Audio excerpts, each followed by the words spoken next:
Bonjour à toi, je suis très heureuse de t'accueillir dans ce nouveau format, cette nouvelle capsule vidéo où on va se parler de ton ascendant en lien aux énergies de 2022.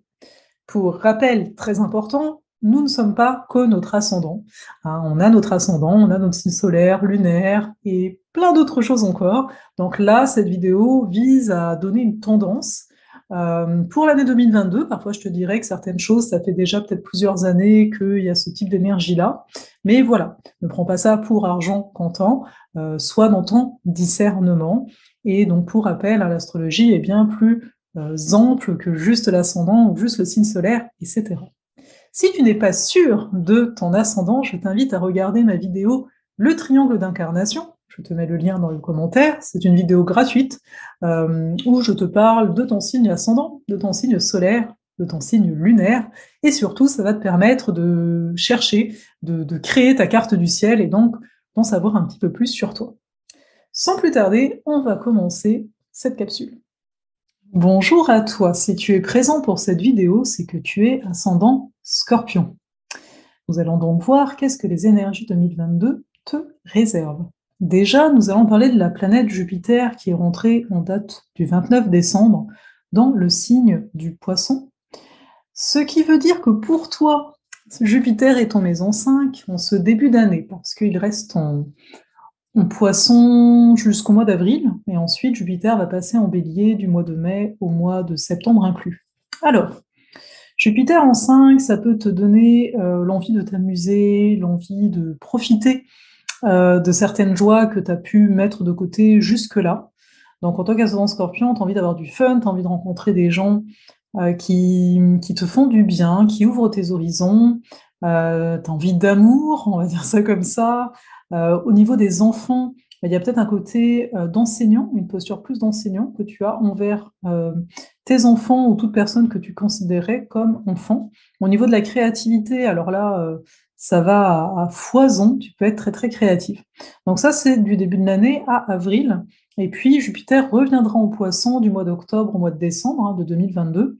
Donc ce que tu peux entamer dans ce début d'année, parce qu'avec Jupiter Poisson, il peut y avoir aussi une forme de dispersion, hein, on veut trop en faire, mais en tout cas en fin d'année, il y aura des choses que tu vas pouvoir comme consolider. Pourquoi? Parce qu'entre-temps, Jupiter va passer dans ta maison 6 natale, ça veut dire que tu vas avoir des opportunités, sans doute par le biais de rencontres, sans doute par le biais de peut-être d'apprentissage que tu vas te mettre à faire pour t'améliorer toi-même, qui vont amener, qui vont manifester, qui vont concrétiser des choses du cœur, des choses qui te tiennent à cœur. Jupiter en 6 te prépare aussi à grossir certaines choses qui sont peut-être trop affirmées chez toi, et que par conséquent, pour la relation à l'autre, ça peut ne pas être évident en raison de ça. Donc, tu es amené à te reconnaître dans ton quotidien, tu es amené à reconnaître certaines compétences, peut-être que là, tu vas acquérir certaines compétences nouvelles, etc., du mois de mai au mois de septembre, et en parallèle, il y a vraiment un désir de s'amuser, de prendre du bon temps, etc. Tu as également Saturne qui, lui, est en maison 4. Donc, s'il est bel et bien en maison 4 pour cette année 2022 et déjà en 2021, tu as pu déménager, tu as pu changer de lieu. Il y a vraiment une quête de s'engager dans un lieu qui nous corresponde vraiment avec un Saturne en 4. Aussi, peut-être que ton chez-toi dépendant peut te sembler étroit. Peut-être que tu as plus de responsabilités au foyer aussi. Tout ça est possible. Saturne, peut-être, est-il encore dans ta 3. Dans un tel cas, on se sent restreint dans notre environnement immédiat, au niveau du voisinage, etc. Donc un Saturne en 3 peut donner le goût de changer de lieu, parce que juste après, il passe en 4, mais également, il peut consolider une façon de communiquer, ou montrer la limite d'une façon de communiquer. Jupiter et Saturne sont quand même pas mal rapides, les prochaines planètes sont beaucoup plus lentes, donc leur effet est peut-être présent dans ta carte depuis de nombreuses années. Donc là, ce que je viens de te dire, c'est ce qui est vraiment le plus probant pour 2022 en termes de pistes. Uranus est dans ta maison 7, ou bien encore dans ta maison 6, dépendant. Et encore une fois, c'est pas que pour 2022, ça a déjà commencé par le passé. Un Uranus en 7, ça t'amène des rencontres, hein. Si tu es célibataire, tu vas rencontrer du monde, ça, il n'y a pas de souci à avoir.